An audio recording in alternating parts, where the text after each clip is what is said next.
Hello guys, আজকের ভিডিওতে ত্রিপুরা জিকের কিছু গুরুত্বপূর্ণ প্রশ্ন নিয়ে আলোচনা করব, যা আগামী দিনের বিভিন্ন কম্পিটিটিভ এক্সামের জন্য খুবই প্রয়োজনীয়।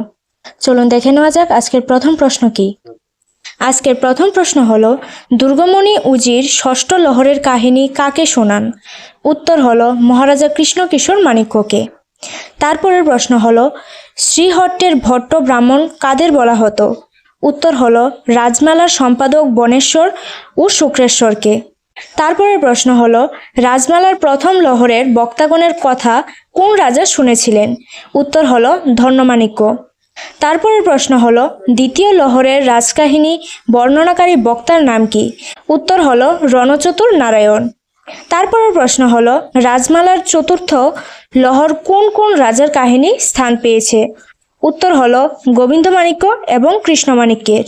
তারপরের প্রশ্ন হলো, চতুর্থ লহরের রাজকাহিনী বর্ণনা কে করেছিলেন? উত্তর হলো জয়দেব উজির।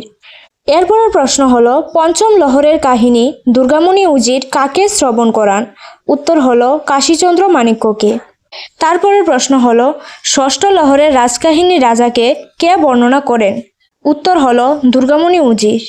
তারপরের প্রশ্ন হলো, কোন শতকে ত্রিপুরায় মাণিক্য যুগের সূত্রপাত হয়? উত্তর হলো পঞ্চদশ শতকে। এরপর হলো, কোন রাজার শাসনকালে ত্রিপুরায় মাণিক্য যুগের সূচনা হয়? উত্তর হলো মহামাণিক্যের শাসনকালে। এরপরের প্রশ্ন হলো, বাংলার সুলতানদের দুর্বলতার সুযোগে তিনি কোন অঞ্চল দখল করেন? উত্তর হলো শ্রীহট্ট ও পার্বত্য চট্টগ্রাম। তারপরের প্রশ্ন হলো, ধর্মমাণিক্যের পিতার নাম কি ছিল? উত্তর হলো পিতার নাম ছিল মহামাণিক্য। এরপরের প্রশ্ন হলো, ধর্মমাণিক্যের পুত্র রত্নমাণিক্য কখন ত্রিপুরার সিংহাসনে বসেন? উত্তর হলো তিনি সিংহাসনে বসেন 1464 সালে।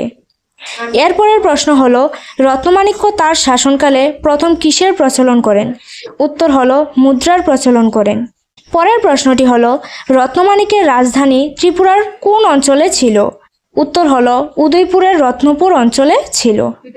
পরের প্রশ্নটি হলো, কোন রাজার শাসনকালে ত্রিপুরায় নৈরাজ্য শুরু হয়েছিল? উত্তর হলো যশোমাণিক্যের আমলে। পরের প্রশ্নটি হলো, কল্যাণমাণিক্য বাংলা ভাষায় কোন শাসন চালু করেন? উত্তর হলো তাম্র শাসন চালু করেন। পরের প্রশ্নটি হলো, 1850 সালে ত্রিপুরার কোন রাজা সিংহাসনে বসেন? উত্তর হলো ঈশানচন্দ্র মাণিক্য। পরের প্রশ্নটি হলো, ঈশানচন্দ্র মাণিক্যের কখন দেহাবসান হয়েছিল? উত্তর হলো 1862 সালে। পরের প্রশ্নটি হলো, মহারানী কমলা দেবীর নামে কসবায় কি করা হয়েছিল? উত্তর হলো কমলাসাগর নামক দিঘি খনন করা হয়েছে। পরের প্রশ্নটি হলো, রাজপুত্র ত্রিলোচন কার কন্যাকে বিবাহ করেছিলেন? উত্তর হলো হেরম্বরের রাজকন্যাকে। পরের প্রশ্নটি হলো, রাজপুত্র ত্রিলোচনের মোট কতটি সন্তান ছিল? উত্তর হলো ত্রিলোচনের সর্বমোট 12টি পুত্র সন্তান ছিল। পরের প্রশ্নটি হলো, ত্রিপুরার কোন রাজা যুধিষ্ঠিরের রাজসূয় যজ্ঞে আমন্ত্রণ হয়েছিলেন? উত্তর হলো রাজা ত্রিলোচন যুধিষ্ঠির রাজসূয় যজ্ঞে আমন্ত্রণ হয়েছিলেন। পরের প্রশ্নটি হলো, নাগপতির পর কে ত্রিপুরার সিংহাসনে বসেন? উত্তর হলো নাগপতির পর বিমারের পুত্র কুমার ত্রিপুরার সিংহাসনে বসেন।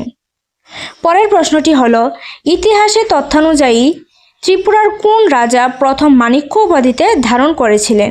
উত্তর হলো ত্রিপুরার রাজা ছেংথুমফা প্রথম মাণিক্য উপাধিতে ধারণ করেছিলেন। পরের প্রশ্নটি হলো, রত্নমাণিক্যকে প্রতিবেশী কোন রাজা মাণিক্য উপাধিতে ভূষিত করেছিলেন? উত্তর হলো তাকে প্রতিবেশী রাজা গৌরেশ্বর মাণিক্য উপাধিতে ভূষিত করেছিলেন। পরের প্রশ্নটি হলো, ঐতিহাসিক রত্নপুর ত্রিপুরার কোথায় অবস্থিত ছিল? উত্তর হলো বর্তমান উদয়পুর মহকুমায়। পরের প্রশ্নটি হলো, ধন্যমাণিক্য কখন ত্রিপুরার সিংহাসনে বসেছিলেন? উত্তর হলো ধন্যমাণিক্য 1490 খ্রিস্টাব্দে ত্রিপুরার সিংহাসনে বসেছিলেন। এরপরের প্রশ্ন হলো, ধন্যমাণিক্য উদয়পুরের ত্রিপুরেশ্বরী মন্দির কখন নির্মাণ করেছিলেন?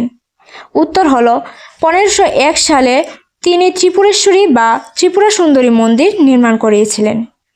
পরের প্রশ্নটি হলো, ধন্যমাণিক্যের রাজত্বকাল কত সময়ে স্থায়ী ছিল? উত্তর হলো তার রাজত্বকাল 1490 খ্রিস্টাব্দ থেকে 1520 খ্রিস্টাব্দ পর্যন্ত মোট 30 বছর স্থায়ী ছিল। এরপরের প্রশ্নটি হলো, ধন্যমাণিক্যের দুই পুত্রের নাম কি কি ছিল? উত্তর হলো তার দুই পুত্রের নাম ছিল ধ্বজমাণিক্য ও ইন্দ্রমাণিক্য। পরের প্রশ্নটি হলো ধনমাণিক্যের মৃত্যুর পরপরই ত্রিপুরা সিংহাসনে কে বসেছিলেন? উত্তর হলো তার মৃত্যুর সঙ্গে সঙ্গে ত্রিপুরা সিংহাসনে বসেন রাজা দেবমাণিক্য। এরপর হলো দ্বিতীয় বিজয়মাণিক্য কখন ত্রিপুরা সিংহাসনে বসেছিলেন? উত্তর হলো দ্বিতীয় বিজয়মাণিক্য 1532 খ্রিস্টাব্দে ত্রিপুরা সিংহাসনে বসেছিলেন। এরপরের প্রশ্ন হলো ধর্মমাণিক্যের দুই পুত্রের নাম কি ছিল? উত্তর হলো ধর্ম এবং প্রতাপ। পরের প্রশ্নটি হলো ধর্মমাণিক্যের মৃত্যুর পর সেনারা ষড়যন্ত্র করে কাকে সিংহাসনে বসান? উত্তর হলো প্রতাপ মাণিক্যকে সিংহাসনে বসান। এরপরের প্রশ্নটি হলো ধর্মমাণিক্য জীবন রক্ষায় কোথায় আত্মগোপন করেছিলেন? উত্তর হলো একজন পুরোহিতের বাড়িতে। এরপরের প্রশ্ন হলো প্রজারা তাকে খোঁজে খোঁজে রাজবাড়িতে আনলে কখন তার অভিষেক হয়? উত্তর হলো 1490 সালে অভিষেক হয়। এরপরের প্রশ্ন হলো কার সাথে ধর্মমাণিক্যের বিবাহ সম্পন্ন হয়েছিল?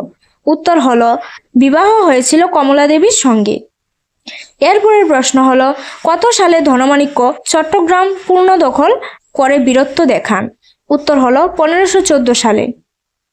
তারপরের প্রশ্ন হলো 1501 সালে ধর্মমাণিক্য কোন মন্দির নির্মাণ করেছিলেন? উত্তর হলো ত্রিপুরেশ্বরী মন্দির। আজকের ভিডিওতে এই প্রশ্নগুলি নিয়ে আলোচনা করা হয়েছে। দেখা হচ্ছে পরবর্তী ভিডিওতে। যদি ভিডিওটি ভালো লাগে থাকে তাহলে অবশ্যই শেয়ার করুন এবং আমাদের চ্যানেলটিকে সাবস্ক্রাইব করে আমাদের সাথে থাকুন। Thank you watching for this video.